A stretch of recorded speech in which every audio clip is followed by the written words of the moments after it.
Good morning. Please stand as you're willing. Join me for "'Tis a Gift to Be Simple" number 16. We're going to sing it through twice.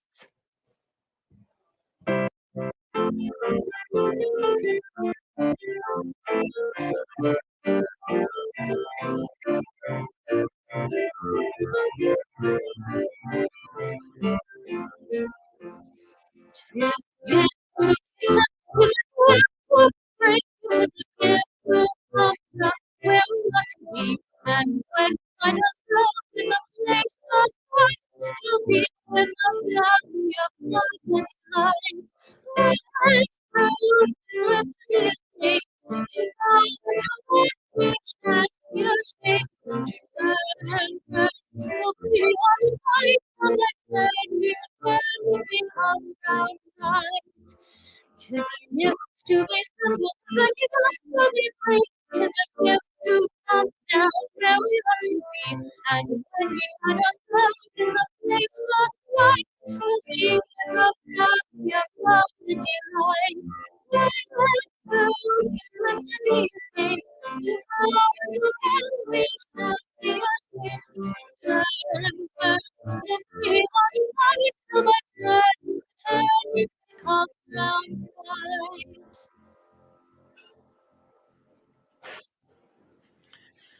Good morning.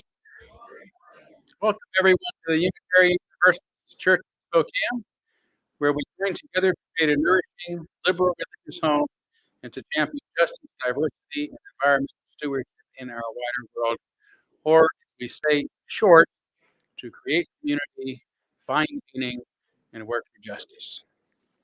We begin, as we do each Sunday, by welcoming all that you come with today, all of your uniqueness, your unique beliefs, your background, your lifestyle, your experiences, all that helps make you who you are is welcome here today. And that includes those who hear me say this each Sunday, as well as those who might be joining us more recently or even for the first time today. You're all equally as welcome. So thanks for being here. Thanks to those of you who are live streaming with us as well. It's always great to know that so many of you are with us. So welcome to one and all to the Unitarian Universalist Church of Spokane. And let's see, I don't have any announcements to make, so why don't we take a couple of extra minutes to greet one another. Please say hello to those that you look forward to seeing each Sunday, and if you see a newer face, say hello to them as well. If you are a newer face, don't be too shy. I don't see any of the biters in the church this morning, so you should be safe.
Wow, really needed to break it up pretty.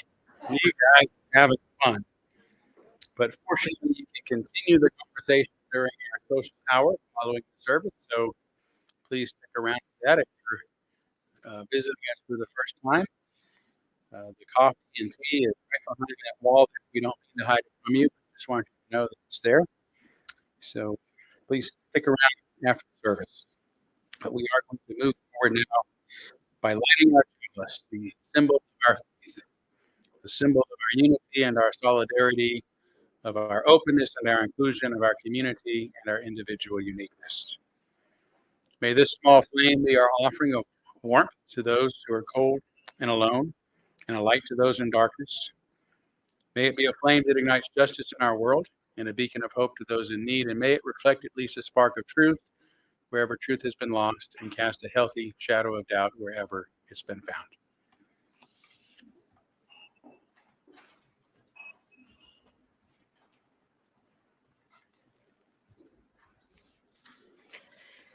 Our opening reflection today is from a book called The Scout Mindset: Why Some People See Things Clearly and Others Don't by Julia Galeff. The scout is not indifferent. A scout might hope to learn that the path is safe, that the other side is weak, or that there's a bridge conveniently located where his forces need to cross the river. But above all, he wants to learn what's really there, not fool himself into drawing a bridge on his map where there isn't one in real life. Being in scout mindset means wanting your map, your perception of yourself and the world, to be as accurate as possible. Of course, all maps are imperfect simplifications of reality, as a scout well knows. Striving for an accurate map means being aware of the limits of your understanding, keeping track of the regions of your map that are especially sketchy or possibly wrong. And it means always being open to changing your mind in response to new information. In scout mindset, there's no such thing as a threat to your beliefs. If you find out you were wrong about something, great. You've improved your map, and that can only help you.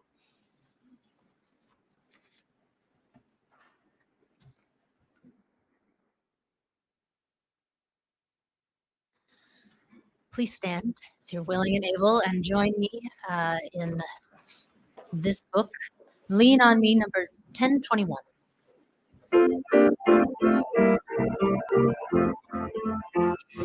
Sometimes in our lives, we all have pain, we all have sorrow, but if we are wise, we know that there's always tomorrow.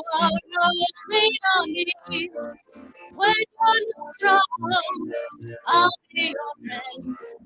I'll help you carry on forward.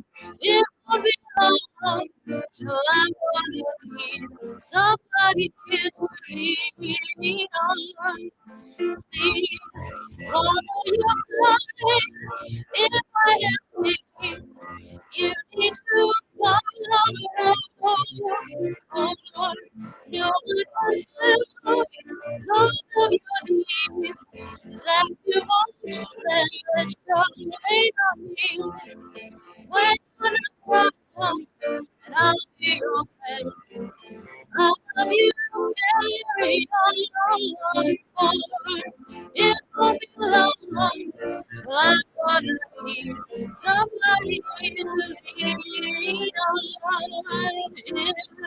There is a love you have declared that you can carry me. I'm right up with you. I'll tell you, Lord, if you just call on me, lean on me. When I need someone, I'll be your friend. I love you, carry on forward. It will be long till I'm gonna need somebody to lean on. Just come, I'll be brother when you need a man. We all need somebody to lean on. I just might have a problem that you understand. We all need somebody to lean on, lean on, lean on. Oh, that's great. Thank you.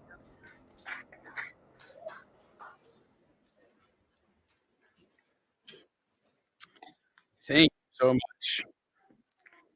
We are now going to kindle our candle of care of those who are most in our hearts and minds this morning, and begin as we have been on behalf of the people of Ukraine who are suffering the impact of war there, people in that entire region who are suffering the impacts of war. We also want to kindle a candle for the people in Maui and other places around the world that are suffering the devastation of fires and loss of life and homes and property in so many ways. I also want to kindle a candle this morning in memory of my dear friend, Reverend Dr. Finley Campbell. For those who remember Finley, he spoke here at the church about 6 months ago, the founder of UMIAC, the UU, or Unitarian Universalist Multiracial Unity Action Committee. He was an incredible individual. I won't eulogize him here, but in addition to all that he did in the world, he referred to me as little brother, and I referred to him as big brother, and I miss my big brother. So let's take a moment of silence on behalf of others that you might be thinking of, and as always, you're welcome to name them aloud at this time if you'd like.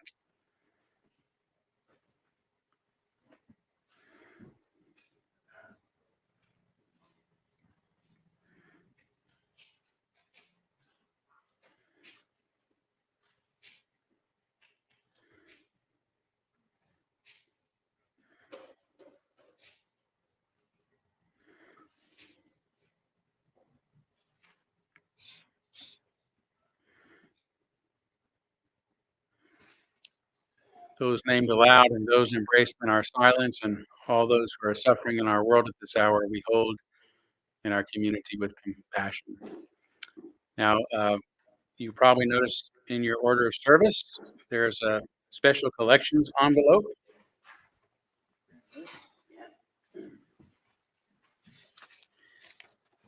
This is something we generally do once a month on the third Sunday, but we're doing it again today on behalf of some people in our own area who have been impacted by the devastating fires that took place just last weekend.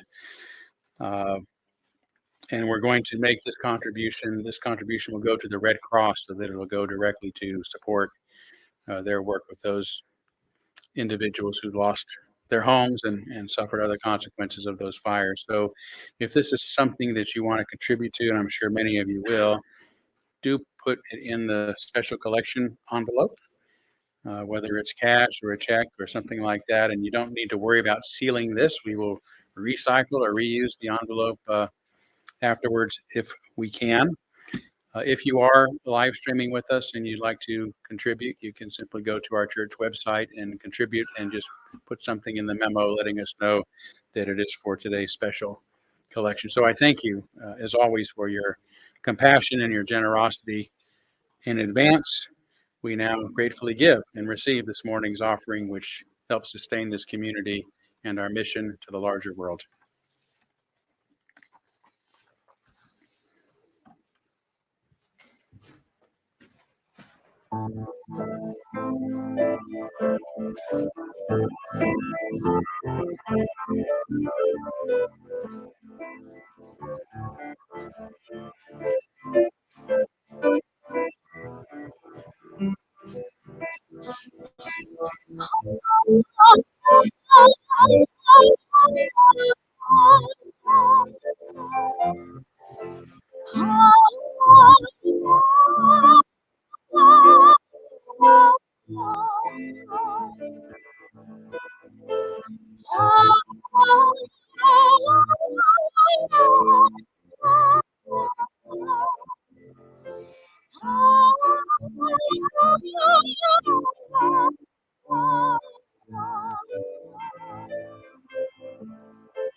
Well, normally at this time, we invite the teacher to come forward for a story. But today, I have two special guests because I'm using our time for all ages to announce a new church holiday. Today is Nursery Caregiver Appreciation Day. So you may not see these two young women in church every Sunday, but they are here without fail every Sunday in the nursery, taking care of the youngest members of our community. This is Emma and Bella Hernandez, and we are today just appreciating them for all of the amazing care that they provide to our babies in the nursery. Emma graduated from Lewis and Clark High School in 2022 and is going into her second year at Whitworth as an education major. She's also going to be an RA in Duval Hall. And her sister Bella graduated just this past year from LC and will be joining Emma at Whitworth, exploring a potential degree in music, business, education. It's the fun thing about being an undecided freshman. The world is your oyster. They, in addition to providing care for our kids and loving working with kids, they also both enjoy music. And Emma is an accomplished musician. Guitar, clarinet, saxophone. Yeah. And Bella has performed in many choirs as a vocalist. So I'm going to let them share just a little bit about what it's been like to grow up in our church and now take care of the little ones. Hello. Thank you for, I guess, recognizing us today. We've been going to this church since I was 8 and she was 6, so it's been a while. And this community has always meant so much to us, and yeah, it's just always been that like support for our family in a lot of times of need, also just in a lot of enrichment. And it's been really great to work in the nursery and feel like we can give back and just kind of also nurture the youth of our community because it's been kind of in decline since we've been younger, and it'd be great to like kind of build that back up. And yeah, it's just been really great and we really enjoy our time here. but we don't have a lot of babies a lot of times. So if you have anybody who wants to go to this church and is afraid to come maybe because they don't know where to put the little ones, we're always here and we're always available for any help that you need. So thank you. So do you have anything to add? No, because she says everything. I She's know. She's not letting me talk, guys. Thank you.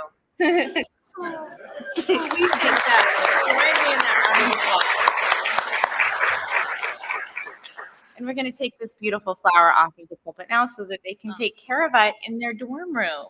In just a week, you're moving in, right? A dorm flower. Enjoy. Thank you for everything. And now join me in singing our children to nursery with Bella and Emma, or a play club with me.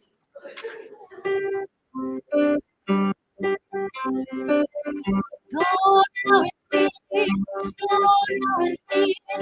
May the spirit of love surround you everywhere, everywhere you may go.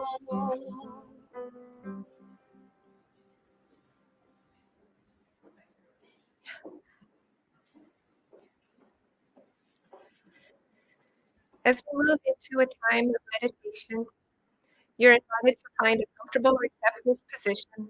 Close your eyes if you wish. Take a few deeper breaths and reflect on this little bit of guidance from a book called Think Again by Adam Grant. It doesn't become the truth just because you believe it. It is a sign of wisdom to avoid believing every thought that enters into your mind, and it is a mark of emotional intelligence to avoid internalizing every feeling that enters your heart.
Things have come to different paths. Our moments is going for you and the other. One life on this silent. Goodness knows what we will be. Oh, I don't know how it looks as if we two will never be one. Something must be done. You say either, and I say either. You say neither, and I say neither. Neither, either, and neither, neither. Let's call the whole thing off. You like potato, and I like potato. You like tomato, and I like tomato. Potato, potato, tomato, tomato. Let's call the whole thing off. But oh, if you're the one thing off, then we must part. And oh, if you're the that might break my heart. So if you like pajamas and I like pajamas, I'll wear pajamas and give up pajamas for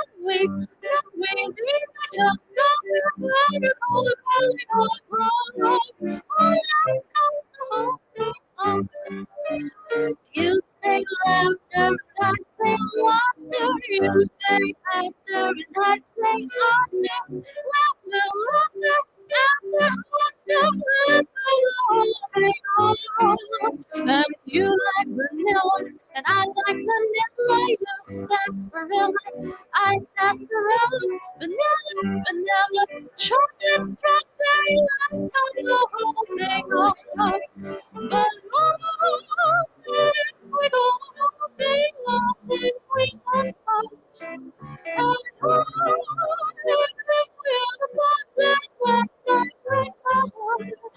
so if you go for oysters and I go for oysters, I'll eat your oysters and cancel your oysters. Let's go.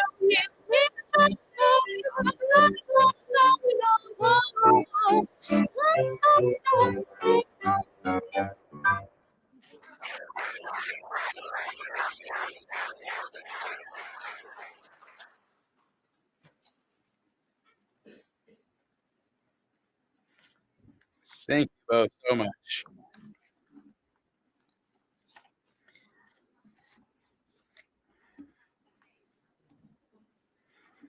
Somebody got their exercise in. I heard it. Was that you? At your steps in? Yeah. We're married, so I can say that. Or so I think I can. But on the other hand, so occasionally when I am feeling down about the world, like the bad guys are winning, I like to watch actor Liam Neeson's Take It movie.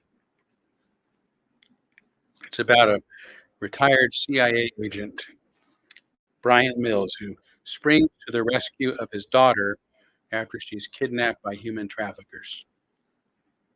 While on the phone with one of her attackers, Neeson delivers what is his most famous line ever. I'll do my best to impersonate Neeson here because it's such a great line. I don't know who you are. I don't know what you want. If you're looking for ransom, I can tell you I don't have money. But what I do have are a very particular set of skills. Skills I have acquired over a very long career. Skills that make me a nightmare for people like you. If you let my daughter go now, that will be the end of it. I will not look for you. I will not pursue you. But if you don't, I will look for you. I will find you, and I will kill you. Thank you. Now, talk about spoiler alerts. That line is delivered in the very first few minutes of the film, describes the entire plot and the ending. The movie is a straight line to Neeson's character fulfilling his promise of rescuing his daughter by killing the evilest people you can imagine.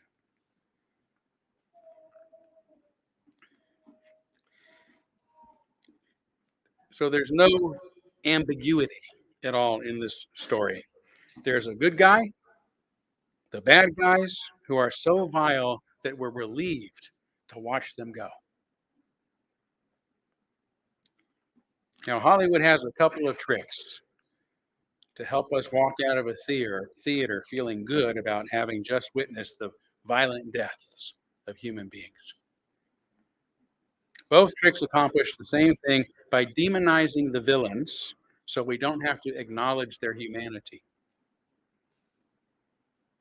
They've become monsters that must die in order to benefit humanity, for the sake of humanity.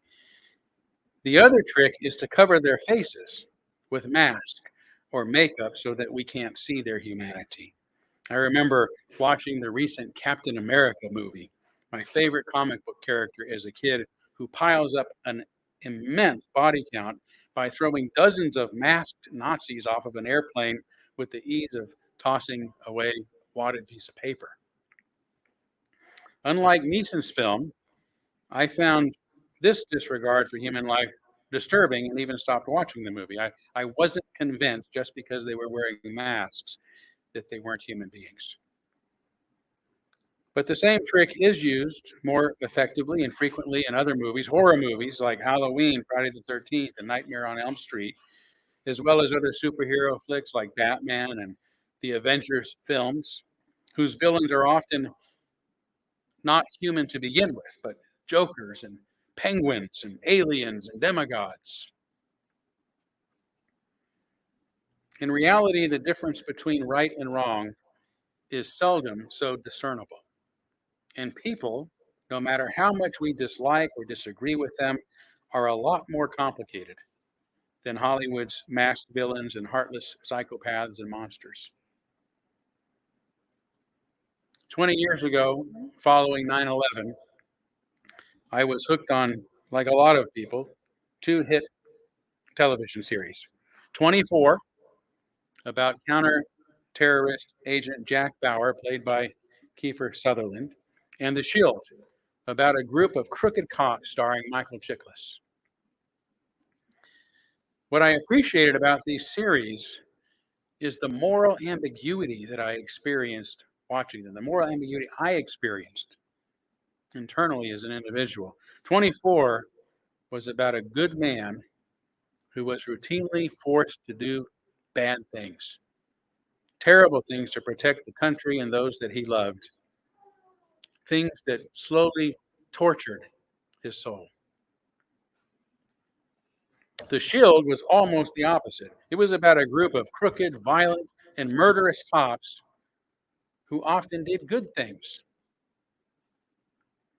Viewers, including myself, could not help but root for them and want them to get away with their crimes. It's like, oh my God, they're about to get caught.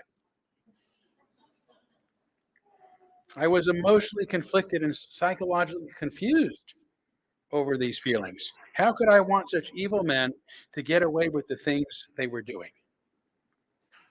I'm guessing it was because we also saw their humanity in the writing and the storytelling, their struggles, their kindness, their loyalty to their friends, their love for their families.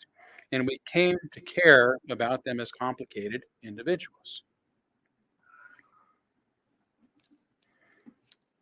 So I've begun this way, distinguishing these two types of storytelling to point out that life is much more like 24 in The Shield than Liam Neeson's Taken movies.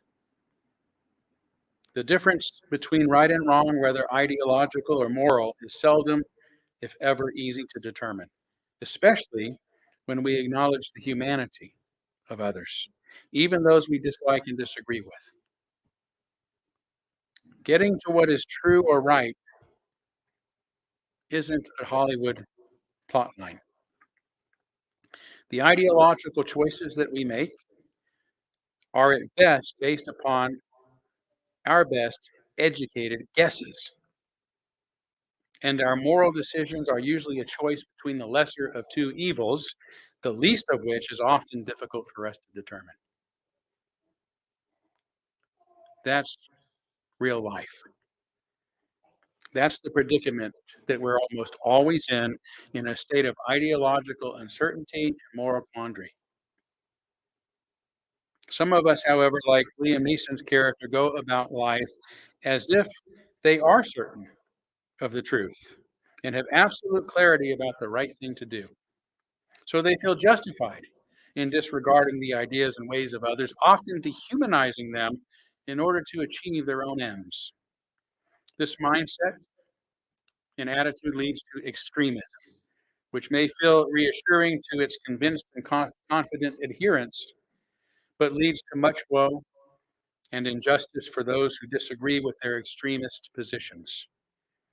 Such extremism is also an escape from reality and provides a false sense of security despite its destructive consequences. The unpredicted heat, fires, and boiling oceans that we've experienced this summer are a frightening and present example of just how serious a matter it is when swaths of humanity are incapable of coping with reality and seek to force their insanity upon the rest of us. We could have begun addressing global warming decades ago and prevented the terrible impacts that we're now seeing. We could have stopped that. We talked about it, we wanted to, we tried. But the Republican Party has long refused to face this reality and has prevented the rest of us from doing so in any meaningful ways. And today, even after those apocalyptic fires in Maui, they seem far more interested in prosecuting Hunter Biden than addressing or even mentioning the climate disaster their decades-long ignorance and irresponsibility has led to. They are more concerned about forcing unwanted children into the world than about the welfare of those children who are already here. Today, however, there are extremists on the other side of the ideological spectrum who have re-embraced. By the way, I don't mind the baby dogging. Yeah, she's just agreeing with me.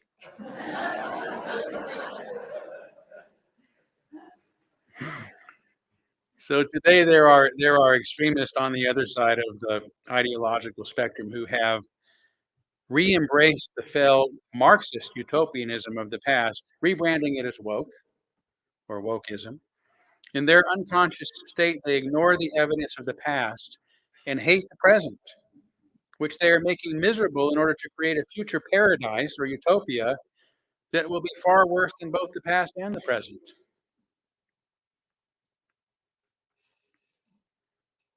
Yet they pursue this dystopian end with the same extremist certainty as those on the far right, and like them, are willing to dehumanize and destroy anyone who merely raises a hand to question their methods. Like Liam Neeson, they know the plot line of their story. They are the good guys, and those who disagree deserve whatever comes next. But reality requires us to be more like Jack Bauer in 24, conflicted about the difficult decisions that we face, about the inherent dilemma in our moral choices, appropriately humble and uncertain about our own beliefs, and troubled by the negative consequences resulting from our choices, especially by the ways that they impact the lives of others. And as with the characters in The Shield, we must not demonize those we disagree with. No matter how flawed they might be, we must acknowledge their inherent worth and dignity. Unlike Brian Mills, Neeson's character again in Taken, we must question our own assumptions and consider the consequences of our actions. Not let our righteousness mow others down. As my college philosophy professor Wallace Roark says in his little book entitled Think Like an Octopus, the reason behind many bad things that happen in the lives of individuals and society can be expressed in the words of a blundering friend of mine. I just didn't think about that. We have a moral and social as well as a prudential obligation to think about that. Dr. Roark used to say, we must learn to think on the other hand. Hence the name of his book, the title of his book, Think Like an Octopus, right? We must think on the one hand, but on the other hand, but on the other hand, but on the other hand, but on the other hand, and so on, and always considering other possibilities and questioning our own assumptions, our own ideas and beliefs. To demonstrate this, I want to offer two examples of thinking on the other hand. One is an example of an internal dialogue that I had with myself this week. And another is an example of a societal conversation we should be having, but aren't because we're afraid.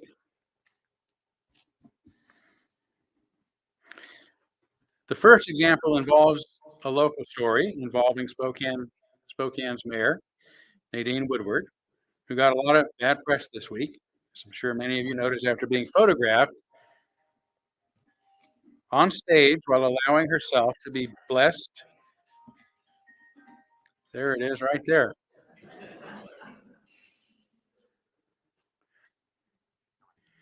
She hates it when I talk about her publicly, and she calls in. You're going to lose your tax exemption.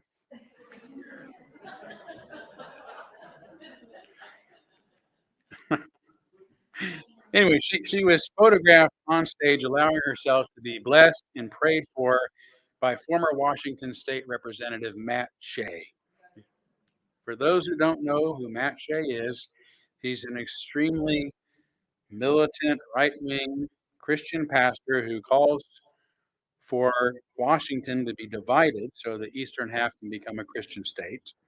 He's been involved in training Christian militia for holy war and authored a manifesto on how its anointed soldiers can take over the country, including having targeted certain organizations and individuals.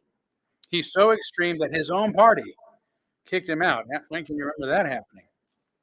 After he'd been officially designated as a domestic terrorist. Mayor Woodward is up for re-election. And given the results of the recent primary, her chances of winning are not looking good. Some have thus concluded that she's willing to court Shea in order to win over his supporters. As someone whose church, our Spokane congregation, and who has personally been included on Shea's list of targets, I, more than many, have a right to feel disgust and betrayal over the mayor's association with this madman.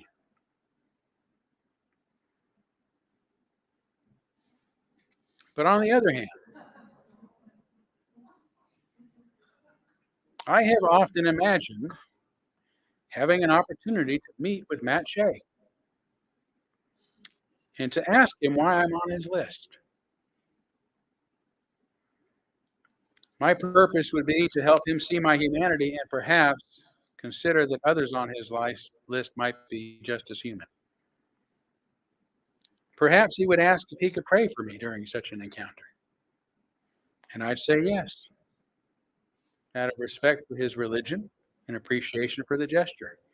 Maybe someone would take a picture of him praying for me. And maybe some who disagree with me about other issues would use it publicly to condemn me by associating me with the far right, which some have already done or attempted to do.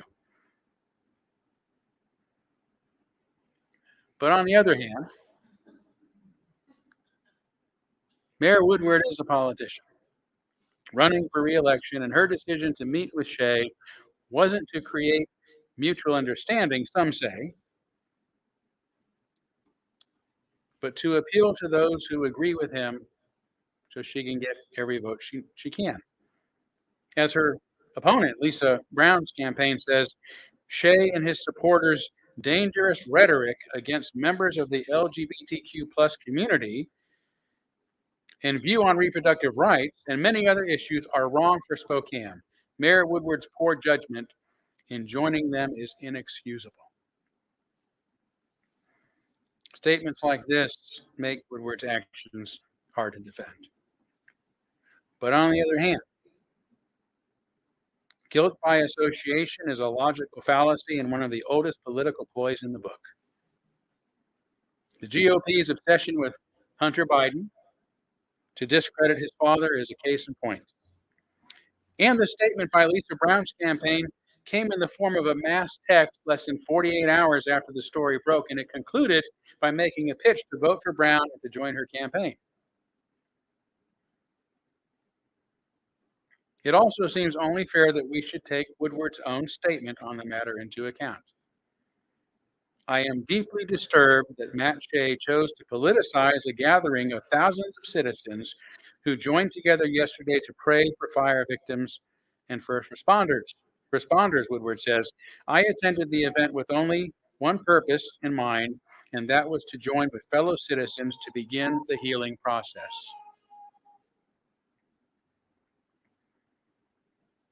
But on the other hand, as columnist Sean Vestal wrote of the matter, Woodward chose to go up on that stage with Shea, and she stood rapt as he was praying, eyes closed, hands open towards heaven, his hand on her shoulder, smiling and nodding, and she never betrayed a hint of discomfort with any of it, right up to the hug she gave Shea at the end.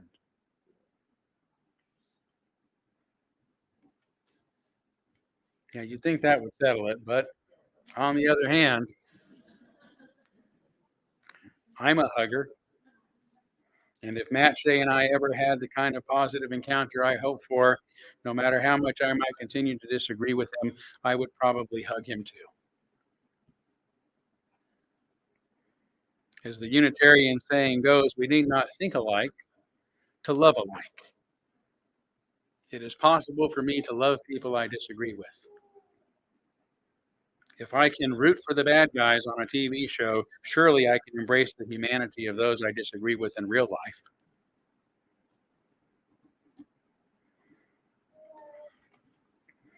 So this back and forth process is usual for me, having been trained in philosophy. So I still can't tell you where I'm actually at on this particular matter. Maybe I'll never be any place solidly. What I can tell you is that my conclusions about it are held tepidly and with humility, tempered by my commitment, no matter what I think, to always consider the inherent worth and dignity of every person. The other example regards a topic I don't know enough about to form a complete opinion on yet, or let's say a comfortable opinion on yet. It will never be complete, which is probably why I've not spoken about it before now. I'm talking about the disagreement in our larger society over certain transgender issues, particularly providing certain kinds of medical treatment to children and teenagers, and the question over whether a trans woman is a real woman, whatever that term real means.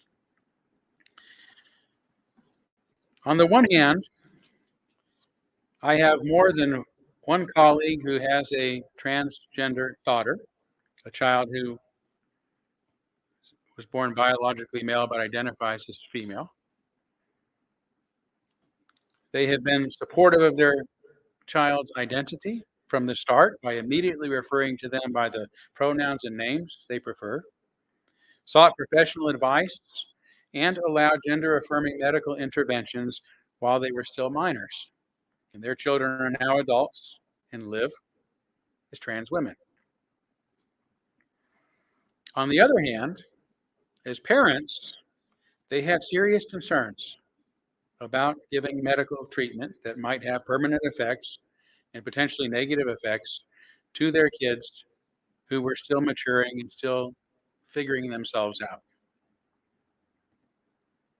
What if they later change their minds, as some have, and wanted to detransition, but couldn't fully do so because of the lasting impacts from so-called puberty blockers and surgeries?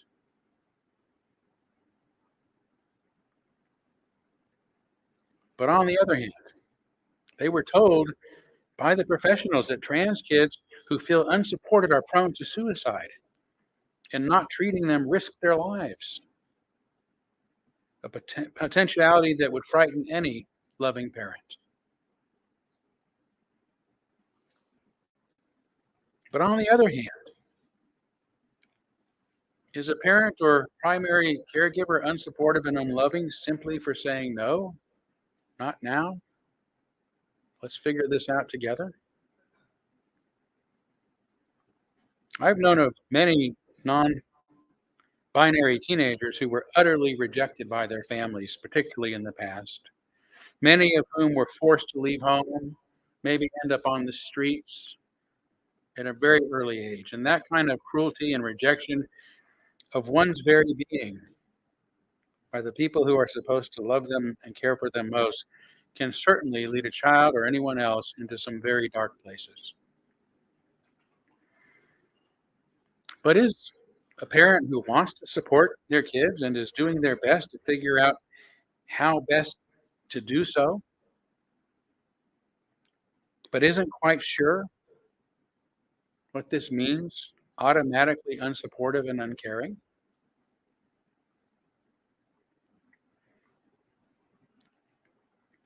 Then there's the question of whether a trans woman is a real woman.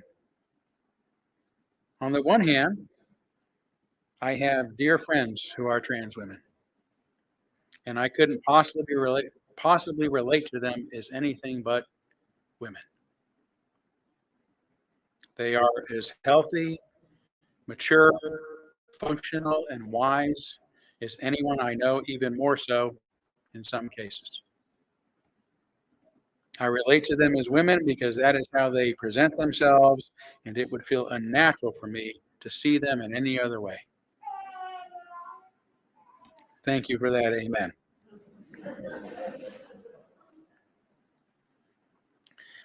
On the other hand, there are differences between someone who is biologically male or female and someone who is transgender. These differences are literally played out when trans women are, in many cases, allowed to compete in women's sports.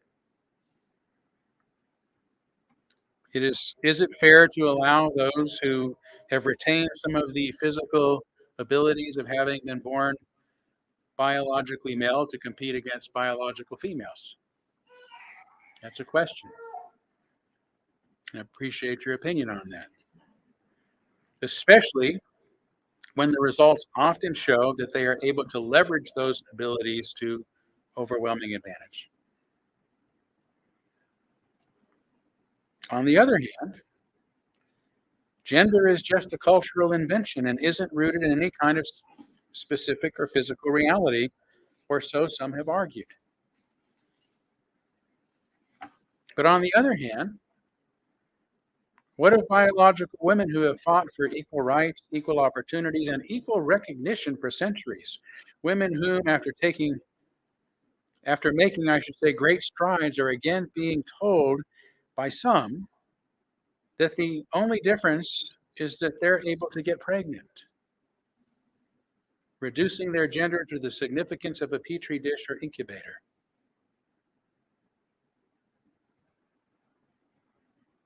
But on the other hand, there are many ways to be maternal. And there are biological females who have chosen or are unable to give birth to children. Does that make them any less female? Any less a woman?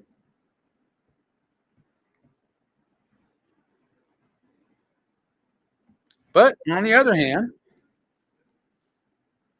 almost every species demonstrates behaviors that are exclusively male or female. When a peacock spreads its feathers to impress the females, and when the females are impressed, are they simply demonstrating cultural stereotypes? Is the instinct among gorillas to follow the most powerful male silverback genetic or merely a cultural stereotype? Surely these behaviors are biological, not cultural. What are the innate behavioral differences between human males and females, and which behaviors are merely cultural? Wouldn't that be a fascinating study? Wouldn't it be great if somebody could figure that out, if we could have the conversation so that we could figure that out? That would be beneficial.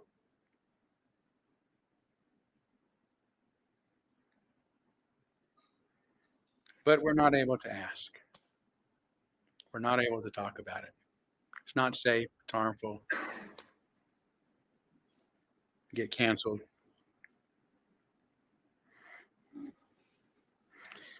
So this is a rabbit hole I'm not going to go any deeper down now, but my point in raising it today is because it is an incredibly divisive issue in today's society, yet anyone who raises these questions are afraid of getting in big trouble, right? Perhaps being attacked on social media, called transphobic, losing their jobs, or having their reputations destroyed, just for asking the question. And this is so because the issue is being treated like Liam Neeson's movie, in which the plot is announced at the beginning and headed for in a straight line, no questions asked. This is similar to many of today's most pressing issues.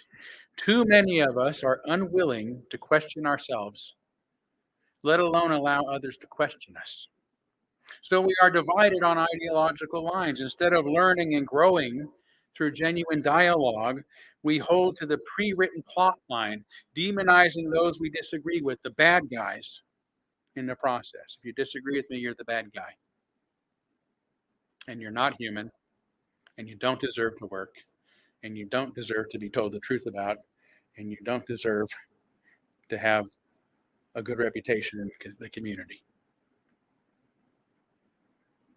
Just let them try that with me,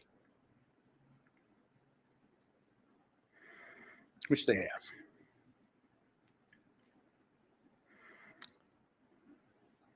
To truly come to understand each other, and consequently to truly come to care about each other, because that's what understanding someone allows, is to care, and to grow, and to progress together as individuals and as a society, we need to be allowed to genuinely converse and ask meaningful questions. It means questioning ourselves. It means thinking on the one hand, but on the other hand, but on the other hand, but on the other hand, and so on and so on. That is how society and the world together will solve our problems and overcome our challenges.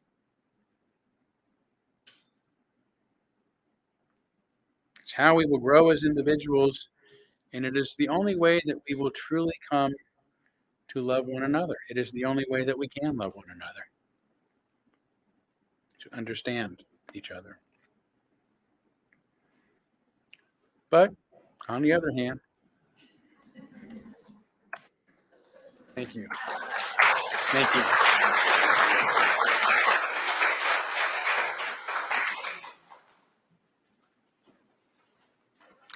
Thank you. Please stand as you're willing and able. We're going to sing the last hymn together, number 301, Touch the Earth, Reach the Sky. Verses 1, 3, and 5.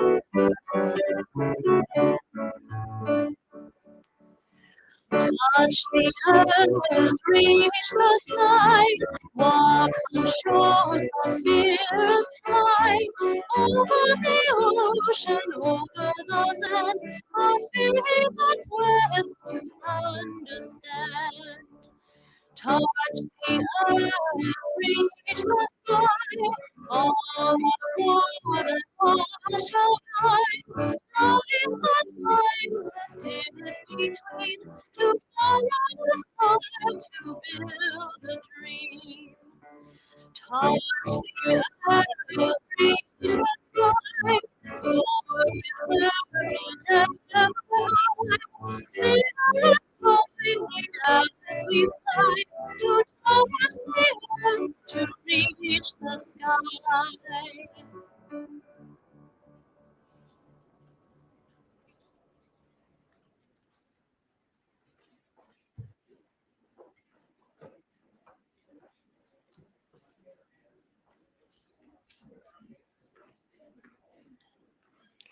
Our benediction today is from British philosopher Bertrand Russell. In all affairs, it is a healthy thing now and then to hang a question mark on the things you have long taken for granted. Amen. Blessed be Salam alaikum and shalom.